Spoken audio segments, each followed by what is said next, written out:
Two women. One spent 24 years as a nurse in intensive care and operating theatres.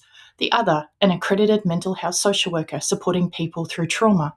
Like us, many of you have lived inside the systems and have your own lived and living experiences. We're not telling you our names just yet, but we will tell you why we're here. There's a wound for frontliners that workplaces won't name, and it's not just burnout, it's moral injury. What happens when the system forces you to choose between your conscience and your calling? We've lived it.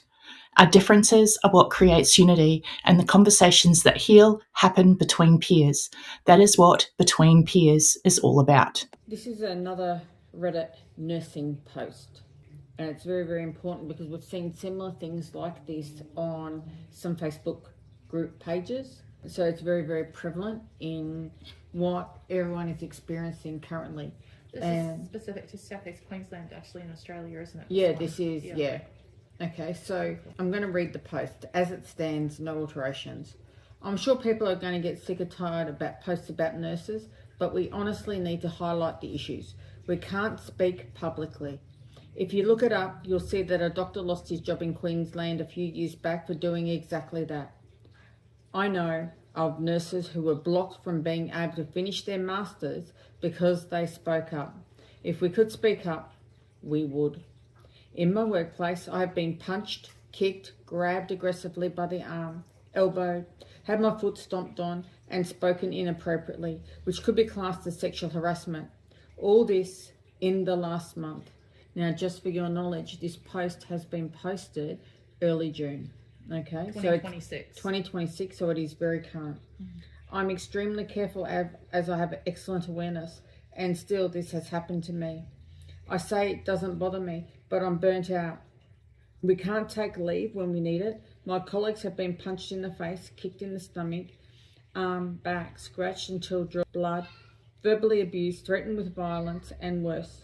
All of this from confused patients with varying degrees of dementia, waiting for a nursing home, mostly dropped off in the ED from families who no longer cope. Management say, sorry, you don't need extra staff. Sorry, there's no staff. How can you manage this better? What could you have done differently? Doctors say, no, we can't medicate them for that. Just use verbal de-escalation, distraction, reorientation, as if we've already exhausted all our options. And to no respect to the nurses in nursing homes, but I've seen comments saying, try ratios of 1 to 30, 1 to 90. Just to let you know, these aggressive patients are in our acute wards. They can't wander around. They have no activities. They have no gardens to visit or TV room. In this wards where we have other people who've had strokes and heart attacks, have infections pre and post surgery, respiratory issues, etc., we have to manage behaviour patients along with unwell surgical patients, high blood pressure, high temperatures, IV medications on breathing support, surgical wounds, and to do this with no assistance from anyone else unless we're granted the extra staff of an AIN. So that's an assistant in nursing for those who are not Australian. Or our colleagues have time to help us, in addition to having an TAFE or university student buddied with us. Now the problem with when you're buddied with someone, whether it's in a mentor-mentee or student-teacher role, when you actually got someone buddied with you, everything takes slightly longer. So that extra pair of hands is fantastic, but conversely, twice the volume of work too, depending on the skill level of the person who is there assisting. So students are amazing and extremely helpful, but at the same time, the fact you could normally just go do stuff because you knew it, you have to explain and tell them and direct them and hope that they understood what you tried to say. Plus, you're also trying to protect them. Absolutely. You're almost extra hyper vigilant because you know the potentiality of violence and you don't want a student to get hurt. Often, let alone be turned away from the profession. So you tend to take the brunt. But anyway, I'll keep addressing this post. Now to address the unions. The Red Union can't do much. I've been a member. They're a union with no power. Don't have a go at me for saying that. It's true. As far as the IRC is concerned, they can do nothing. QNU can support us, but as it is, the staff still have to speak up. They have to report. They still have to band together as one.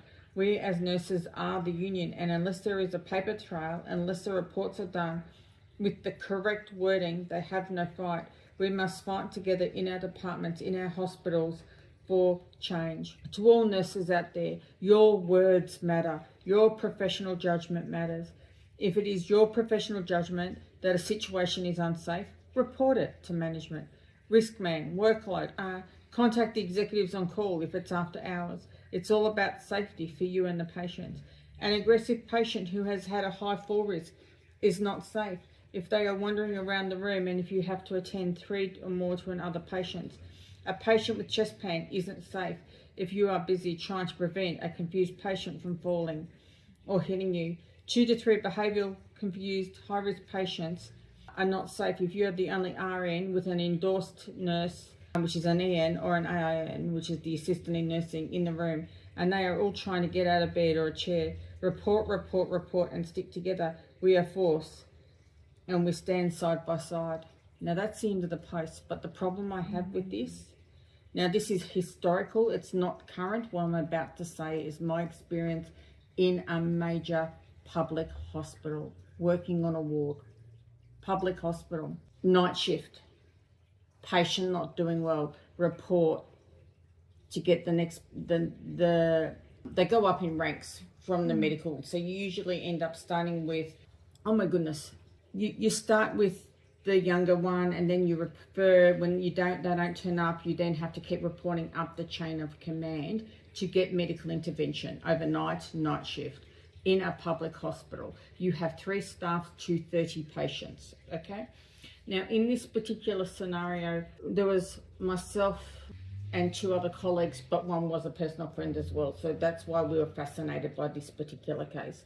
And we reported to I have gone blank with the rankings now, for it's just gone out my window. The resident. The resident is the first line out of med school.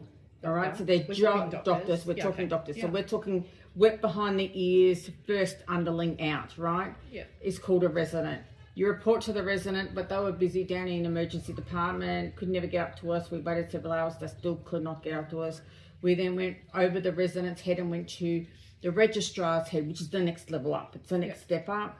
No assistance, no support, nothing, to the fact that we went over their head and went to the consultant, upon which the consultant refused to come in. So we went to the medical superintendent of that hospital. They refused to come in, and we went over their head.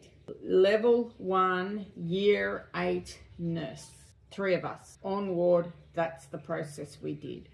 We documented in that patient chart, and we dated, and we even took photos because our spidey senses were on board. We took photos, which technically you shouldn't need to do because of confidentiality and everything else in play. And that's a whole nother journey. But let's just go with this story right now, right? That patient ended up coding. That patient ended up being saved. That patient ended up being in ICU and then eventually returned back to us 2 weeks later, okay? Fine. They came back to us. We went through their medical chart, or night shift again, because unfortunately, routine 6 shifts a month, night shift, right? Because that was part of what we had to do back then. And so we were on night shift. We went through the chart. All our notes had disappeared, all been removed. So this is when you wrote notes, not the computer notes. This is where you hand wrote doctor's notes, and they all disappeared out of the chart. So you have entries starting here, then you got entries starting here, and it jumps, like you can see a whole heap of information had been wrote. Not only our 8 pages, but because when we wrote on it, because spidey senses, when you're aware of what happens with documentation, you make sure you write directly under another entry, right?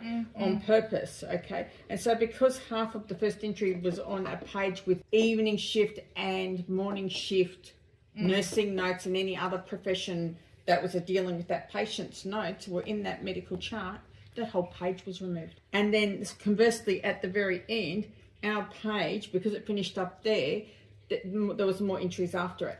All that was removed. So it was actually 10 pages removed out of a patient's documented chart. That's crazy.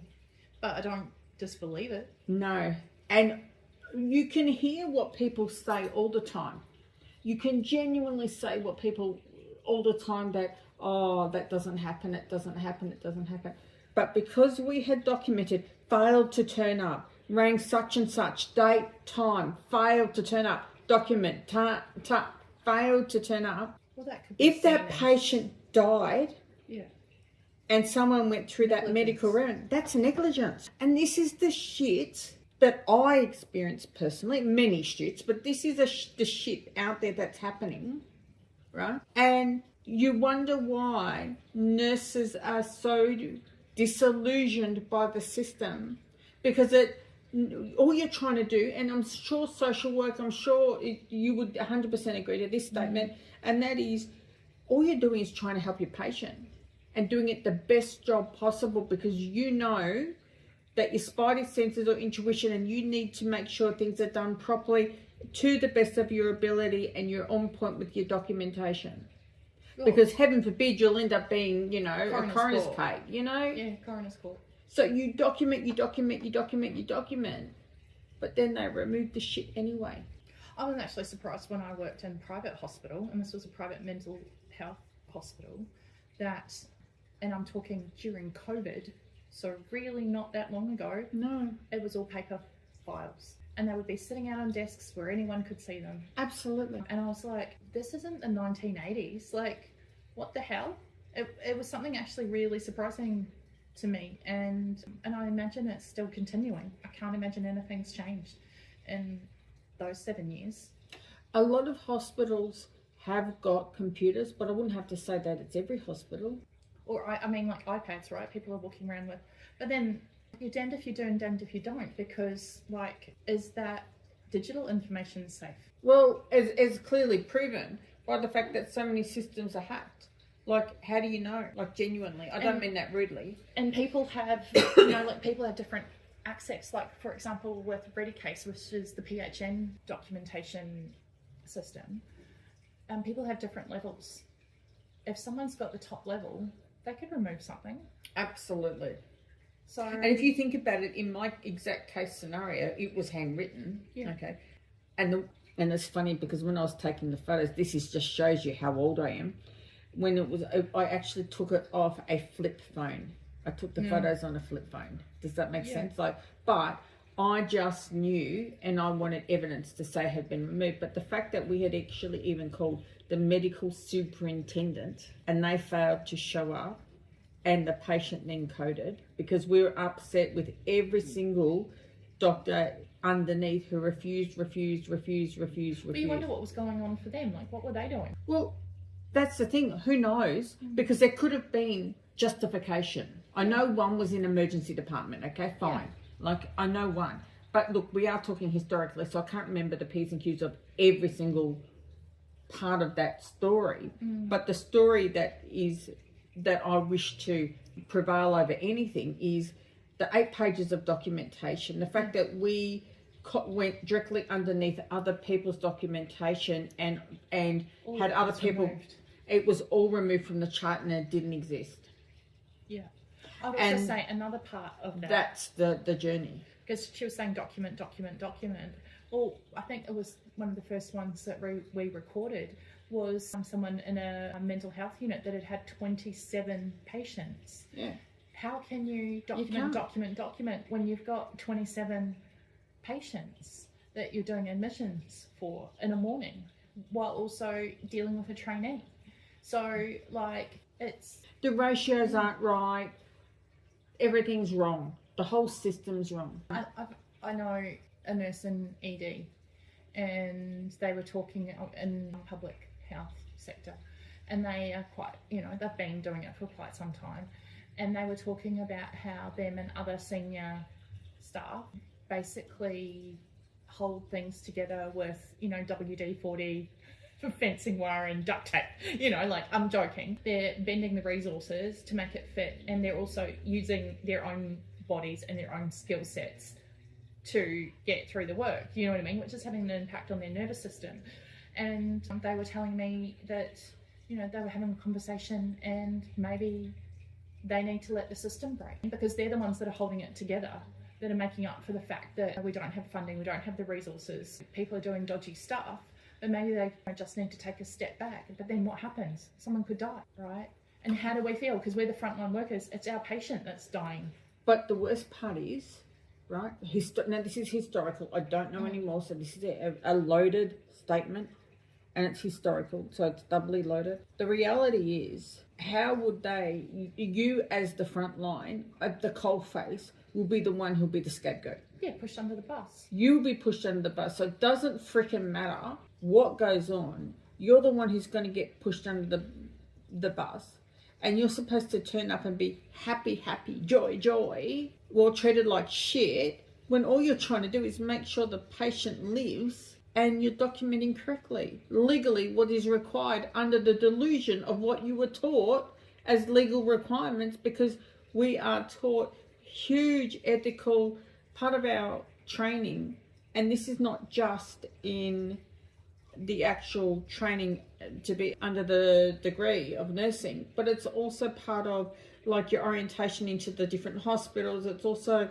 part of everything that you have to do, and you have to do yearly competencies, right? And documentation is a huge component of it, yet they then rip it out of the chart. So I have been really lucky in my career as a social worker and the way that I choose to do things. Because I'm a social worker, I don't do documentation the same way as you do. I have a notebook with me all of the time, and I write everything down in it.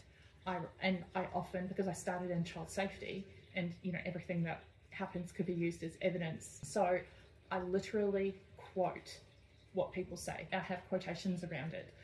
And I have been accused of something which I didn't do, and I had the digital notes, but then I was able to actually produce my handwritten notes, which only I had, which were kept in a locked filing cabinet, but it has literally saved my skin so many times, having my own handwritten and really detailed notes.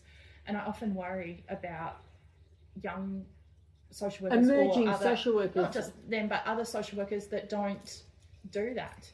And I almost wish as well that shorthand was still a thing, because if it was, my notes would be way more detailed.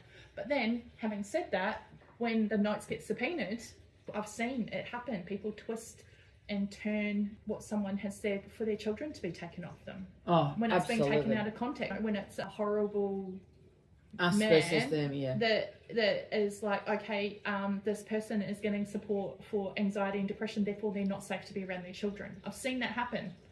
Whereas they're going to get support for anxiety and depression so that they are safer to be around their children, to make them safer to be around their children, because they already are. The reason that he did to them. Do you know what I mean? Like, so how do we keep our clients and our patients safe? We're damned if we over document to the nth degree. We're damned if we under document. We get thrown under the bus. Is there a sweet spot? I don't think that there is. Oh, look, every system is flawed. Absolutely, every system is flawed. You're 100% right, because I've seen other examples that just popped in my head regarding family court systems. I'm just saying, people manipulate stuff. Exactly, manipulate system, manipulate for whatever gender it is. So it doesn't matter if it's that, it doesn't matter if it's a hospital medical record, it doesn't matter. I'm quite sure anyone who will see this. And because we've topicked on your notes being subpoenaed, my notes in a medical chart being totally removed because we said failure to show up and attend to a patient on a night shift, and then a different example in the family courts of Australia case, right? All different things where notes are used one way or another to get whatever agenda they want. And it's flawed people with flawed systems, with flawed lenses. It's just repeating the same thing to use for their own agenda, their own agendas, and for power. And it is about power, unfortunately. And even that post that I just read was about power. People who are on big money, but the frontliners protecting their own asses. That's right. Where the poor frontliners who are there at the front case are the ones who will be sacrificed, literally. It is what it is. But on that note, anyone out there listening to our chat called This is between peers, the actual real cost of caring. What's your opinion? What do you say? What's your experiences? We will be starting up our own Reddit channel and emails for you to actually put in your own stories. And if you happen to want to connect with us and potentially be on our show, we will be looking at for information and submissions too. Anything else you've got to say? We've spoken about some things that are quite triggering. So remember, if anything has been triggering for you, you can always call 13 11 14, which is Lifeline. Or if you actually need immediate support, you can call 000, because some of the stuff we've been talking about is really triggering. But conversely, I hope also reflective of flawed systems and what's going on in the world. And with genuine compassion, we need to problem solve. That we can get through this together. That's our goal. Well, we need to change the system, and we need to come up with better. But until we know what's wrong with it, until we actually get the dirty laundry aired and understand what's wrong with it, how can we improve a system? I suppose that starts with contacting your local member, doesn't it? Potentially, yeah. Social worker and me. On that note, stay healthy, stay happy, look after yourself, and let's help continue to build a community of trying to work out how we can create the change and be the change makers. Thank you very much.